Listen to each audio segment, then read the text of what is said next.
Bom dia, bem-vindos. A gente passando para falar de uma coisa que me entristeceu muito hoje, né? Eu saí do trabalho como uma trabalhadora desse país, assalariada, que pega 2 horas de buzu todos os dias para trabalhar. Eu cheguei de um plantão de 24 horas. E eu estava no ponto, aqui em Salvador, na Bahia, para pegar o ônibus, né, da estação Mussurunga para casa. E no ponto de ônibus estavam várias pessoas, inclusive um homem maltrapilho, mal vestido, talvez usuário. Né? A gente não sabe a situação dele, ou mendigo ou usuário. Estava bem fisicamente deformado, sem nenhuma dignidade. Mesmo fisicamente não mostrava nenhuma dignidade humana. E aí ele estava tentando entrar, né, no buzu para ficar ali na frente, certamente porque não tinha como pagar.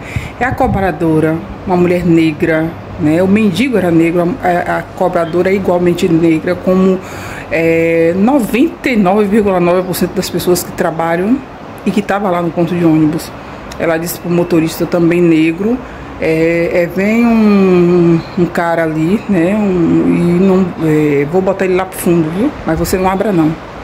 Aí ela disse, vai lá pro fundo. E aí ele foi pro fundo achando que ia abrir para ele entrar. E aí entrou algumas pessoas, ele viu que demorou, ele voltou para frente de novo. E ela disse o seguinte, não velho, vai lá pro fundo, vai lá pro fundo. Ele voltou, e aí entrou as 2 últimas pessoas e eles arrastaram e ficaram rindo. E a questão toda é dizer o seguinte, claro que a empresa não é dela, é uma mulher preta que está negando ao seu irmão negro o direito de ir e vir, né, dentro de um transporte público. Por quê? Porque ela não pode botar ele para dentro, mas se ele entrasse e não quisesse descer, o motorista tem que seguir viagem, e aí a gente vai dando uma pequena oportunidade para os nossos. Mas eu fiquei impressionada como que uma mulher negra tem uma cabeça tão eurocentrada, né? Ela vive para diminuir os seus irmãos. Poderia ser meu pai, minha mãe, meu irmão. E nesse mundo a gente já é explorado. Com certeza ela, sendo uma cobradora de ônibus, é explorada no seu trabalho pelos seus patrões, pela empresa, que quando tem que botar a gente para fora não tá nem aí, tá certo? Quando tem que fazer corte não tá nem aí, não pensa no humano, no trabalhador, ele pensa no lado dele, do empresariado, né? Que preciso ganhar dinheiro. E aí ela faz uma coisa dessa com seus irmãos. E eu fico me perguntando, quando chegou que a princesa Isabel assinou o processo de escravidão, todas as pessoas negras foram para a rua, foram jogadas no lixo. E não se perguntaram para onde a gente ia. E, pelo menos aqui na Bahia, no final, tinha muitas associações pelas pessoas negras, né? Criada por as pessoas negras, geralmente um líder de comunidade. Ele criava caixas, né? Associações criavam uma caixa para ajudar os seus irmãos negros o tempo todo, diante das suas necessidades.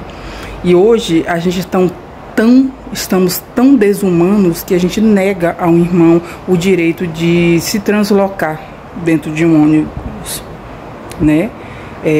Fazendo ele de idiota e também machucando a nossa classe. Então, quando a gente trabalha 12, 14 horas por dia, quando a escala 4x3 ou 5x2 não passa, porque essa branquitude eurocentrada que está no lugar de poder não vota para que a gente não chegue lá, como a gente vai reclamar? Porque se nós, pessoas pretas aqui da base, estamos humilhando e diminuindo os nossos, né, para que ele não entre dentro do ônibus, porque se julga melhor que ele entre ali porque estava mal cheiroso e etc, no espaço que ela estava, ou porque não queria, ou porque estava puxando o saco do patrão, ou porque se sente que está acima daquela pessoa. A pergunta é, se a gente está tratando os nossos assim, como é que esse branco eurocentrado empresariado vai nos tratar, né? Olha o reflexo aí, né? É como se a gente tem um autoródio dessa imagem. É um preto diminuindo o outro, é um pobre diminuindo o outro, é só pisando nos irmãos. Eu costumo dizer que a religiosidade não é expressada no quanto você ora, no quanto que você se diz cristão, no quanto você vai para a igreja, se você acredita em Deus ou não. O cristianismo ele é praticado todos os dias pelo ato de amor que você tem para com seus irmãos, porque foi isso que Cristo fez. Ele veio, comeu com os pobres, andou com os maltrapilhos, e se você tem 2 túnicas, dê uma para o seu irmão. isso me deixou muito triste hoje. E era isso que eu queria compartilhar com você. Eu tô extremamente triste que a minha comunidade negra faça uma coisa dessa com o seu irmão. É sobre, gente.